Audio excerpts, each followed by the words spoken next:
السلام علیکم ورحمۃ اللہ وبرکاتہ۔ آپ کا استقبال ہے غوث شیخ ٹی وی یوٹیوب چینل میں۔ آپ حضرات کی خدمت میں ایک درخواست ہے کہ جو لوگ ابھی تک ہمارے اس چینل کو سبسکرائب نہیں کیے تو اسلامی معلومات، اصلاحی بیانات اور دینی مسائل کے جاننے کے لیے سب سے پہلے ہمارے اس چینل کو سبسکرائب کریں اور ثواب کی نیت سے دوسروں کو شیئر کرے اور ہماری ہمت افزائی کے لیے لائک اور کامنٹ ضرور کریں۔ مسائل دو علماء سے پوچھے، یہ حکم مبین ہم کو رب سے ملا ہے، چلو پوچھ کیسے جیے زندگی کو، چلو پوچھ لے کس میں رب کی رضا ہے، رب کی رضا ہے۔ قابل احترام معزز سامعین اور میری دینی و اسلامی ماں اور بہنوں، السلام علیکم ورحمۃ اللہ وبرکاتہ۔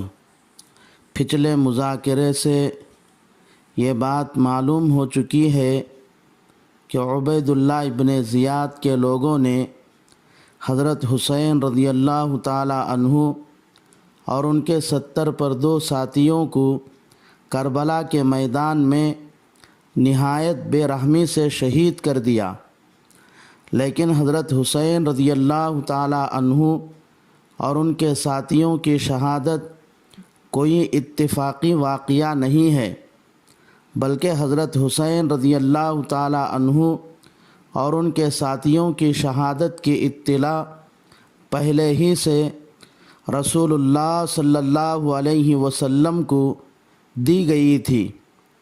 چنانچہ ام المؤمنین حضرت عائشہ رضی اللہ تعالی عنہا سے روایت ہے، فرمایا رسول خدا صلی اللہ علیہ وسلم نے، آج میرے پاس ایک فرشتہ آیا جو پہلے کبھی نہیں آیا تھا۔ اس نے حسین کی طرف اشارہ کرتے ہوئے مجھ سے یہ کہہ کر گیا ہے کہ تمہارے اس بیٹے کو شہید کر دیا جائے گا، اور جہاں حسین شہید ہونے والے تھے وہاں کی مٹی دکھایا، اور وہ مٹی لال تھی۔ ایک اور روایت حضرت انس رضی اللہ تعالی عنہ سے مروی ہے، وہ فرماتے ہیں کہ ایک مرتبہ رسول اللہ صلی اللہ علیہ وسلم کے پاس ایک فرشتہ آیا۔ آپ صلی اللہ علیہ وسلم ام سلمہ رضی اللہ تعالی عنہا کو دروازے پر ٹھہرا دیا تاکہ کسی کو اندر آنے نہ دے۔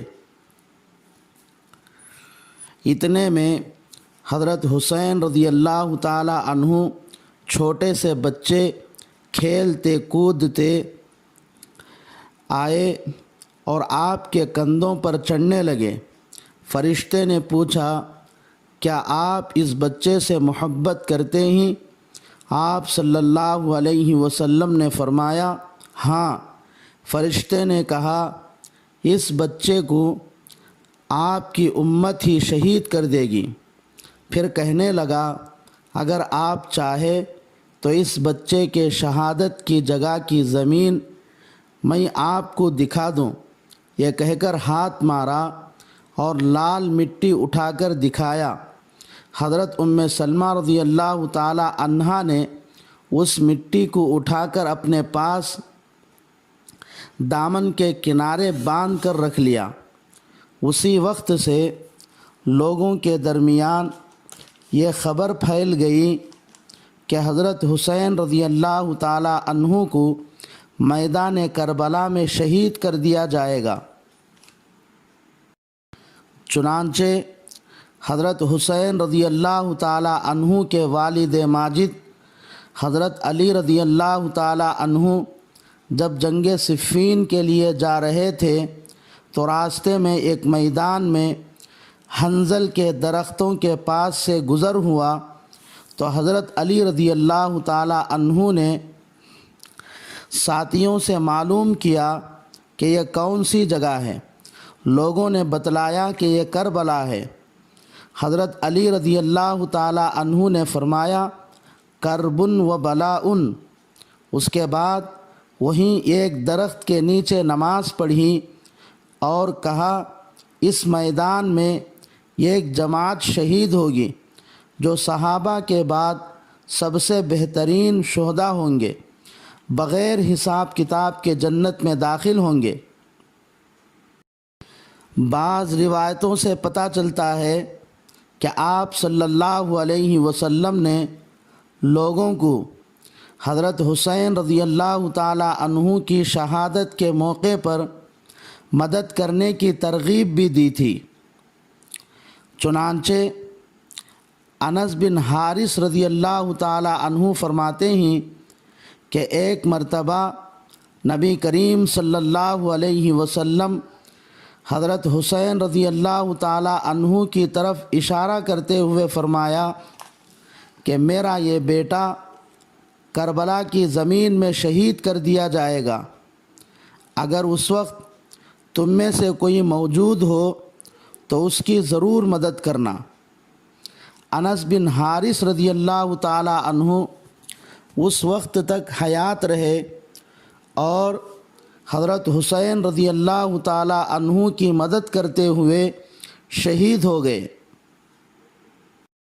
ابن عساکر کی روایت سے معلوم ہوتا ہے کہ حضرت حسین رضی اللہ تعالی عنہ کی شہادت کی خبر رسول اکرم صلی اللہ علیہ وسلم کی نبوت سے بھی 300 سال پہلے ہی دنیا میں پھیل گئی تھی۔ چنانچہ ابن عساکر کی روایت میں ہے کہ مجاہدوں کی ایک جماعت ملک روم کے شہروں کی طرف جہاد کے لیے چلی تو یہ لوگ ایک گرجا گھر میں داخل ہوئے اور اس گرجا گھر کی دیوار پر یہ شعر لکھا ہوا دیکھا، اترجو امت قتلت حسینا شفاعت جدہ یوم الحساب۔ کیا حسین رضی اللہ تعالی عنہ کو قتل کرنے والی امت قیامت کے دن ان کے نانا سے شفاعت کی امید کر سکتی ہے؟ ان مجاہدوں نے گرجا گھر والوں سے پوچھا کہ یہ شعر کس نے لکھا ہے؟ انہوں نے جواب دیتے ہوئے کہا یہ تو معلوم نہیں ہے کہ یہ شعر کس نے کہا ہے، البتہ آپ کے نبی کی بعثت سے 300 سال پہلے سے یہ شعر یہاں لکھا ہوا ہے۔ حضرت حسین رضی اللہ تعالی عنہ 60 ہجری 10 محرم الحرام عاشورے کے دن کربلا کے میدان میں شہید کیے جا رہے ہیں، لیکن دوسری طرف اللہ نے صحابہ کرام کو خواب کے ذریعے حضرت حسین رضی اللہ تعالی عنہ کی شہادت کی اطلاع دے رہا ہے۔ چنانچہ رئیس المفسرین حضرت عبداللہ ابن عباس رضی اللہ تعالی عنہما ایک رات اپنے چچازاد بھائی خاتم النبیین والمرسلین محمد عربی صلی اللہ علیہ وسلم کی خواب میں زیارت کی کہ دوپہر کا وقت ہے اور آپ پراگندہ بال نہایت پریشان حال ہیں۔ آپ کے ہاتھ میں خون سے بھری ہوئی شیشی ہے۔ حضرت عبداللہ ابن عباس رضی اللہ تعالی عنہما فرماتے ہیں کہ میں نے آپ صلی اللہ علیہ وسلم سے پوچھا کہ اس شیشی میں کیا ہے؟ آپ صلی اللہ علیہ وسلم نے فرمایا اس شیشی میں میرے لقطے جگر حسین کا خون ہے، میں اس خون کو اللہ کے دربار میں پیش کروں گا۔ حضرت عبداللہ ابن عباس رضی اللہ تعالی عنہما جب بیدار ہوئے تو اس دن اور خواب میں دیکھے ہوئے وقت کو نوٹ کر لیا اور لوگوں کو بلا کر اپنے خواب کو سنایا۔ اس کے کچھ دن بعد حضرت حسین رضی اللہ تعالی عنہ کی شہادت کی خبر ملی تو حضرت عبداللہ ابن عباس رضی اللہ تعالی عنہما اپنے نوٹ کیے ہوئے خواب کا دن اور وقت کے ساتھ ملا کر دیکھا تو وہ بالکل وہی دن اور اسی وقت حضرت حسین رضی اللہ تعالی عنہ کی شہادت ہوئی ہے۔ حضرت سلمہ رضی اللہ تعالی عنہا فرماتی ہیں کہ ایک دن میں حضرت سلمہ رضی اللہ تعالی عنہا کے پاس گئی تو دیکھا کہ سلمہ رضی اللہ تعالی عنہا رو رہی ہیں۔ میں نے ان سے پوچھا کہ آپ کیوں رو رہی ہیں؟ انہوں نے کہا میں نے خواب میں محبوب خدا رسول اکرم صلی اللہ علیہ وسلم کو اس حالت میں زیارت کی کہ آپ کے سر مبارک اور داڑھی پر مٹی پڑی ہوئی تھی۔ میں نے پوچھا کہ یہ آپ کا کیا حال ہے؟ آپ صلی اللہ علیہ وسلم نے فرمایا حسین کی ابھی شہادت ہوئی ہے، میں وہاں موجود تھا۔ ابو نعیم کی روایت کے مطابق حضرت سلمہ رضی اللہ تعالی عنہا فرماتی ہیں کہ رسول اللہ صلی اللہ علیہ وسلم نے خواب میں ان سے فرمایا کہ حسین کی شہادت پر میں نے جنات کو روتے ہوئے دیکھا ہے۔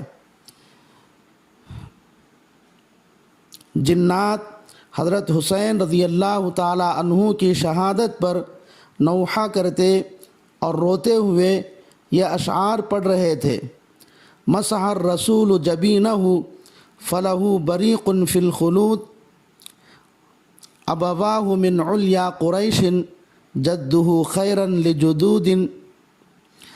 نبی علیہ السلام نے حسین رضی اللہ تعالی عنہ کے پیشانی مبارک کا بوسہ لیا۔ آپ کے لعاب کی تری ابھی ان کے چہرے پر باقی تھی۔ حسین رضی اللہ تعالی عنہ کے ماں باپ قریش کے بلند پایہ لوگوں میں سے ہیں اور ان کے نانا سب سے بہتر ہیں۔ بعض لوگوں نے جنات کے ان اشعار کو سن کر جواباً یہ اشعار کہے ہیں: خرجوا به وفدا الیہ منہم لہ شر الوفود قتلوا ابن بنت نبیہم سکنوا به نار الخلود۔ حضرت حسین رضی اللہ تعالی عنہ کے خلاف جنگ کرنے کے لیے جو جماعت نکلی وہ دنیا کی سب سے بدترین جماعت ہے، کیونکہ انہوں نے اپنے نبی کے نواسے کو شہید کر کے اپنے اوپر دوزخ کو ہمیشہ کے لیے واجب کر لیا ہے۔ حضرت حسین رضی اللہ تعالی عنہ کی قبر مبارک کہاں ہے، اس سلسلے میں مختلف اقوال ہیں۔ ابن جریر فرماتے ہیں کہ حضرت حسین رضی اللہ تعالی عنہ کی قبر مبارک کہاں ہے اس کی کوئی نشانی نہیں ہے، اسی لیے ابو نعیم وغیرہ حضرات نے حضرت حسین رضی اللہ تعالی عنہ کی قبر جانتا ہوں کہنے والے کو گھڑنے والا اور جھوٹا کہا کرتے تھے، لیکن ہشام بن کلبی سے نقل کیا گیا ہے کہ حضرت حسین رضی اللہ تعالی عنہ کے جسم مبارک کو دفن کرنے کے بعد آپ کی قبر مبارک کی نشانی مٹانے کے لیے قبر پر پانی بہایا گیا تو اس پانی کے سوکھنے میں 40 دن لگ گئے۔ قبیلہ بنو اسد کا ایک اعرابی آیا اور مٹی اٹھا کر سونگھنے لگا۔ جب حضرت حسین رضی اللہ تعالی عنہ کے قبر کی جگہ کی مٹی اٹھا کر سونگھا تو کہنے لگا: بِأَبِي أَنْتَ وَأُمِّي مَا كَانَ أَطْيَبَكَ وَأَطْيَبَ تُرْبَتِكَ۔ میرے ماں باپ آپ پر قربان، آپ کتنے عمدہ تھے اور آپ کے قبر کی مٹی کتنی خوشبودار ہے۔ اس کے بعد اس نے یہ شعر پڑھا: ارادو لیخفوا قبرہ عن عدوہ فطیب تراب القبر دل علی القبر۔ دشمن تو آپ کی قبر کو مٹانا چاہتے تھے، لیکن قبر کی مٹی کی خوشبو خود قبر کا پتہ دے رہی ہے، اور اکثر تاریخ نگاروں نے لکھا ہے کہ حضرت حسین رضی اللہ تعالی عنہ کے جسم مبارک کو کربلا شہر کے کنارے ہی دفن کیا گیا ہے۔ رہی یہ بات کہ حضرت حسین رضی اللہ تعالی عنہ کا سر مبارک جو بدن سے کاٹ کر ملک شام یزید کے پاس بھیجا گیا تھا، اس کو کہاں دفن کیا گیا، اس بارے میں بھی اختلاف ہے۔ ابن عساکر نے بیان کیا ہے کہ حضرت حسین رضی اللہ تعالی عنہ کا سر مبارک یزید کی حیات تک یزید کے پاس ہی بغیر دفن کے رکھا ہوا تھا، لیکن یزید کے انتقال کے بعد عام مسلمانوں کے قبرستان میں دفن کر دیا گیا۔ ابن ابی دنیا نے لکھا ہے کہ حضرت حسین رضی اللہ تعالی عنہ کا سر مبارک یزید کی وفات تک یزید خزانے ہی میں اٹھا رکھا تھا، لیکن جب یزید کا انتقال ہو گیا تو اس وقت وہ سر مبارک صرف سفید ہڈیاں رہ گیا تھا۔ اس کو بعد والوں نے کپڑا پہنا کر دمشق کے شہر فراد لیس کے دروازے کے پاس دفن کر دیا۔ محمد بن سعد سے نقل کیا گیا ہے کہ یزید نے خود حضرت حسین رضی اللہ تعالی عنہ کا سر مبارک مدینہ کے گورنر عمر بن سعد کے پاس روانہ کر دیا تاکہ عمر بن سعد حضرت حسین رضی اللہ تعالی عنہ کے سر مبارک کو آپ کی والدہ محترمہ کے قبر کے بازو جنت البقیع میں دفن کر دے۔ چنانچہ عمر بن سعد نے یزید کے حکم کے مطابق حضرت حسین رضی اللہ تعالی عنہ کا سر مبارک ان کی والدہ محترمہ حضرت فاطمۃ الزہرا رضی اللہ تعالی عنہا کے قبر کے بازو جنت البقیع میں دفن کر دیا۔